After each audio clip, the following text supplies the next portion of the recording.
inside a castle at the foothills of the Pyrenees Mountains. A boy prince prays over the casket of his father.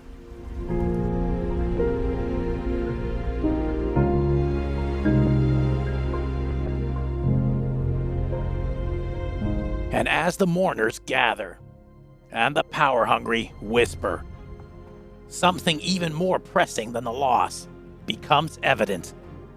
The crown the young prince will inherit is a precarious one indeed. The Iberian Peninsula in the late 12th century. It's a patchwork of various Christian and Muslim kingdoms, dividing the peninsula straight down the middle. In the center of the Christian half is the Kingdom of León. That's Spanish for lion.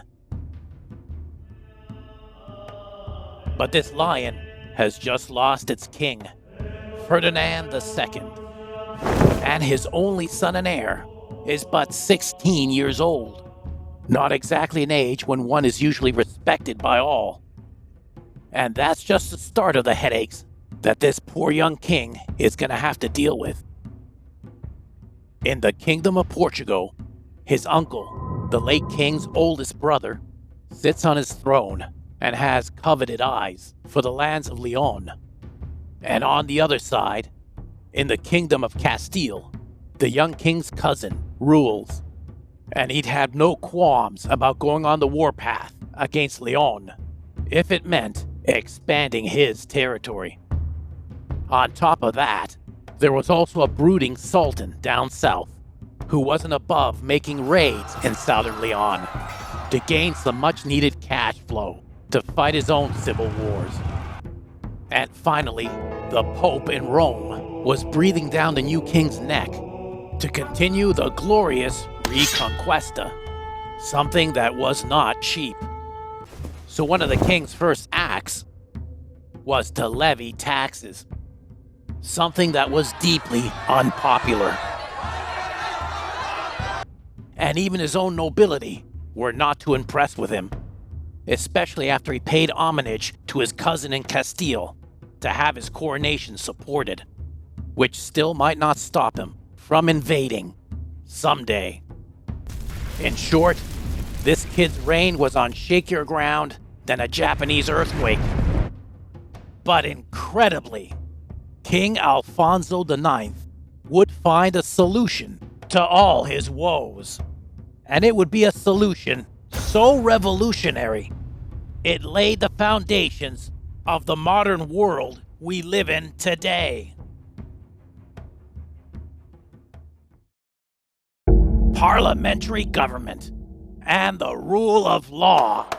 There aren't many things that separate us from medieval times, quite like rights, freedom, and of course, no kings or emperors calling the shots. But what put us on the path from dark medieval feudalism to modern-day democratic sensibilities? Well, as you can already guess, it started centuries ago when kings and queens still ruled.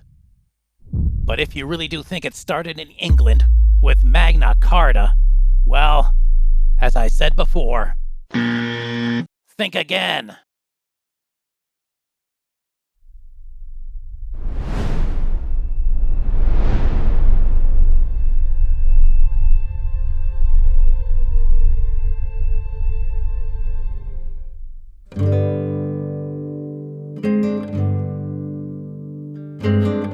As you've already seen, he began his reign surrounded with dissension.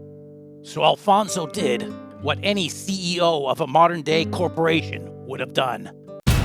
He held a meeting. But this wasn't just any old meeting. This would change history. In the spring of 1188, in the cloister of the Basilica of San Isidoro de León, the king gathered representatives of the clergy, of the nobility, And most unprecedented of all, he gathered representatives from the towns and cities of León, many of whom had rioted against him. They would represent the underclass, and they were going to let the young king have it. But to truly understand how something this modern could have come about in the 12th century, we have to go back in time 171 years to 1017 AD.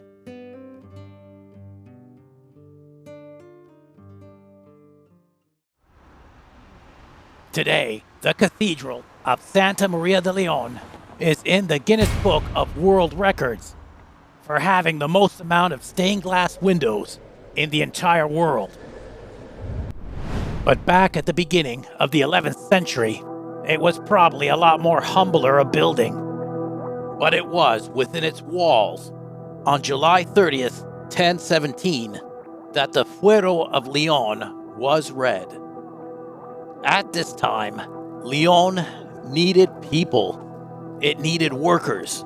It needed artisans. It needed tradesmen. It needed farmers and merchants. And it was willing to cut a deal with immigrants to get them to stay. So the Fuero of León contained such edicts as: a woman's person and property shall be respected. Furthermore, a woman's right to inheritance is hereby upheld. The possession of property by the church is hereby regulated. Artisans and merchants such as coopers, bakers, butchers, and the like will have their taxes reduced. They shall not have to pay at gates for entrance. A wife shall have immunity in the absence of her husband. As far as we know, this is the very first Bill of Rights ever written, 672 years ahead of its time. By contrast, in England, Danish immigrants were slaughtered on order of the king in 1002, and women were treated like cattle. And in France, the serfdom of peasants was by far the norm. León was light years more advanced.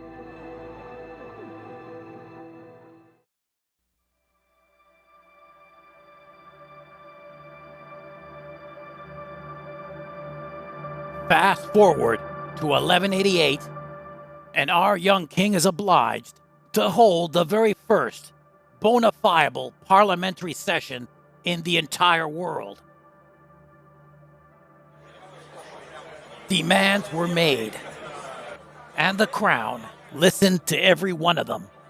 And in the end, a surprising number of brand new laws and rights were concretely written down. All shall have rights to private property. A person's home shall not be violated. Young women may choose whom they marry, regardless of their father's wishes. There shall now be the right to appeal to justice opposite the king.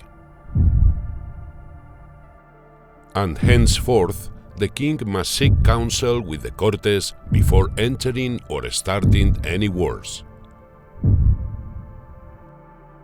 Many more laws, rights, and freedoms were established and recorded into what historians now call the Carta Leonese. The very concept of constitutional parliamentary government was created here 27 years before Magna Carta was written in England. And at any rate, Magna Carta was a failure. The King of England threw it out the window. Unlike Alfonso IX, who may have had little choice than to agree to all the progressive changes, but nevertheless would honor them throughout his entire reign. The old Fuero de León was also upheld and perpetuated, and for the century to come, rights and freedoms would be the norm.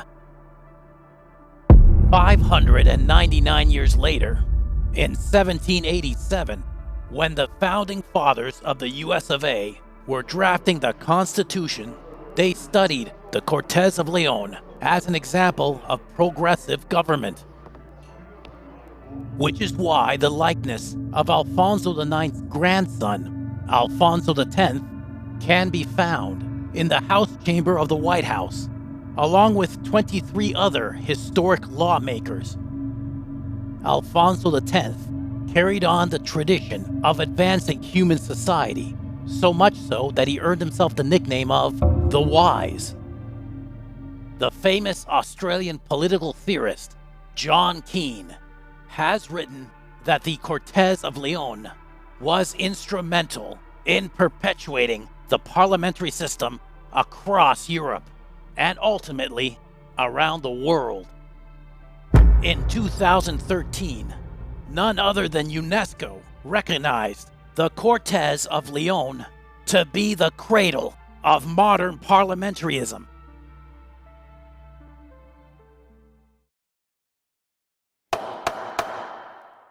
And here we are, in a world full of parliamentary governments that we can all be proud of. Like my own parliament here in Ottawa, Canada. Why does this government treat Alberta like a fart in the room? I heard her say a word that I know is distinctly unparliamentary. The word was F-A-R-T. Never mind.